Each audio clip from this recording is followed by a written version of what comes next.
ಕಾಶ್ಮೀರದಲ್ಲಿ ಮತ್ತೆ ಪ್ರತ್ಯಕ್ಷವಾದ ಕಮ್ಯುನಿಸ್ಟರು ಆರ್ಟಿಕಲ್ 370 ಅನ್ನ ಮತ್ತೆ ಜಾರಿಗೊಳಿಸಬೇಕಂತೆ. ಭಾರತ ಪಾಕಿಸ್ತಾನದೊಂದಿಗೆ ಶಾಂತಿಯುತ ಒಪ್ಪಂದ ಮಾಡಬೇಕು ಅನ್ನೋದು ಈ ಕಮ್ಯುನಿಸ್ಟರ ಆಸೆ. ಎಲ್ಲಿ ಶಾಂತಿ ನೆಲೆಸಿರುತ್ತೋ ಅಲ್ಲಿಗೆ ಬಂದು ಅರಾಜಕತೆಯನ್ನ ಸೃಷ್ಟಿಸೋದೇ ಈ ಕಮ್ಯುನಿಸ್ಟರ ಕೆಲಸ. ಕಾಶ್ಮೀರದ ಬಗ್ಗೆ ಈ ಕಮ್ಯುನಿಸ್ಟರಿಗೆ ಯಾಕೆ ಇಷ್ಟೊಂದು ಒಲವು? ನಮಸ್ಕಾರ. ಕಾಶ್ಮೀರದಲ್ಲಿ ಮತ್ತೆ ಈ ಕಮ್ಯುನಿಸ್ಟರು ಪ್ರತ್ಯಕ್ಷವಾಗಿ ಬಿಟ್ಟಿದ್ದಾರೆ. ಎಲ್ಲಿ ಶಾಂತಿ ಸ್ಥಾಪನೆ ಆಗುತ್ತೋ ಅದನ್ನ ಇವರಿಂದ ಸಹಿಸುವುದಕ್ಕೆ ಆಗೋದಿಲ್ಲ. ಈ ಹಿಂದೆ ಈ ಭಯೋತ್ಪಾದಕರಿಗೆ ಹೆದರಿ ಇವರು ಕಾಶ್ಮೀರದಿಂದ ಬಾಲ ಮುದುರ್ಕೊಂಡು ಓಡ್ ಹೋಗಿದ್ರು. ಸೊ ಇಸ್ಲಾಂ ಮೂಲಭೂತವಾದಿಗಳ ಎದುರು ಇವರ ಬೇಳೆ ಏನು ಬೇಯ್ತಾ ಇರಲಿಲ್ಲ. ಆರ್ಟಿಕಲ್ 370 ಅನ್ನ ರದ್ದುಗೊಳಿಸಿದಾಗಿನಿಂದ ಕಾಶ್ಮೀರ ಬದಲಾವಣೆ ಆಗ್ತಾ ಇದೆ. ಕಾಶ್ಮೀರದಲ್ಲಿ ಅಭಿವೃದ್ಧಿ ಆಗ್ತಾ ಇದೆ. ವಾಣಿಜ್ಯ ಚಟುವಟಿಕೆಗಳು ಪ್ರಾರಂಭ ಆಗ್ತಾ ಇದೆ.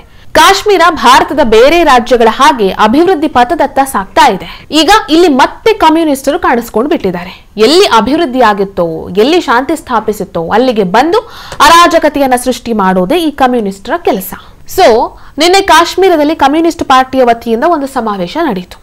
ಆ ಸಮಾವೇಶದ ಹೆಸರು convention of the restoration of legitimate constitutional rights of the people of the Jammu and Kashmir. ಈ ಸಮಾವೇಶದಲ್ಲಿ ಎಂದಿನಂತೆ ಈ ಕಮ್ಯುನಿಸ್ಟರು ತಮ್ಮ ಕುಚೋದ್ಯವನ್ನ ಮಾಡಿದ್ರು. ಆರ್ಟಿಕಲ್ 370 ಅನ್ನ ವಾಪಸ್ ತಗೊಳ್ಬೇಕು, ಪಾಕಿಸ್ತಾನದ ಜೊತೆಗೆ ಶಾಂತಿಯುತ ಒಪ್ಪಂದವನ್ನ ಮಾಡಬೇಕು ಅಂತ ಹೇಳಿ ಈ ಸಮಾವೇಶದಲ್ಲಿ ಮಾತನಾಡಿದ್ರು. ಹಾಗಾದ್ರೆ ಆ ಸಮಾವೇಶದಲ್ಲಿ ಈ ಕಮ್ಯುನಿಸ್ಟರು ಏನೆಲ್ಲ ಮಾತನಾಡಿದ್ರು?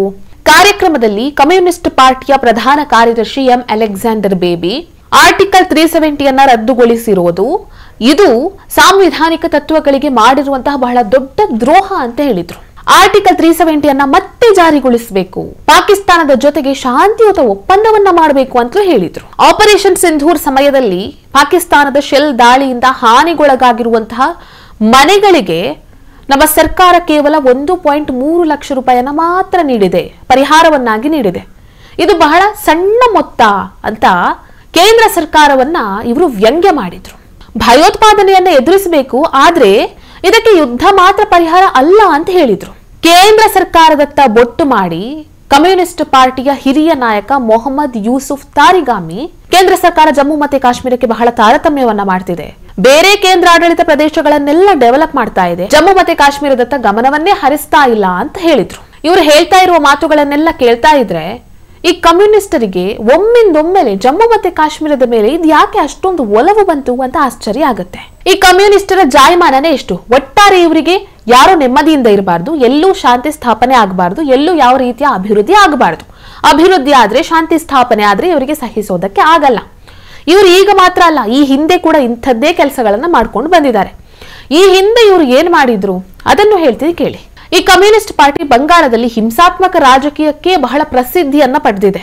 ಇವರ ಆಡಳಿತಕ್ಕೆ ಬಂಗಾಳದಲ್ಲಿ ಪತ್ರಿಕಾ ಸ್ವಾತಂತ್ರ್ಯ, ವಿರೋಧ ಪಕ್ಷಗಳು ಮತ್ತೆ ಪ್ರಜಾಪ್ರಭುತ್ವವೇ ಬಲಿಯಾಗಿ ಹೋಯಿತು. ಬಾಂಗ್ಲಾದೇಶದಿಂದ ಅಕ್ರಮವಾಗಿ ವಲಸಿಗರು ಬರ್ತಾ ಇದ್ದಾರೆ ಅನ್ನುವಂತಹ ವಿಚಾರ ಇವರಿಗೆ ಗೊತ್ತಿದ್ರೂ ಕೂಡ ಅದನ್ನ ಇವರು ವಿರೋಧಿಸಿಲ್ಲ. ರಾಷ್ಟ್ರ ವಿರೋಧಿ ಸ್ಟೂಡೆಂಟ್ ಪಾಲಿಟಿಕ್ಸ್ ಗಳನ್ನ ಇವರು ಬೆಂಬಲಿಸಿದ್ರು.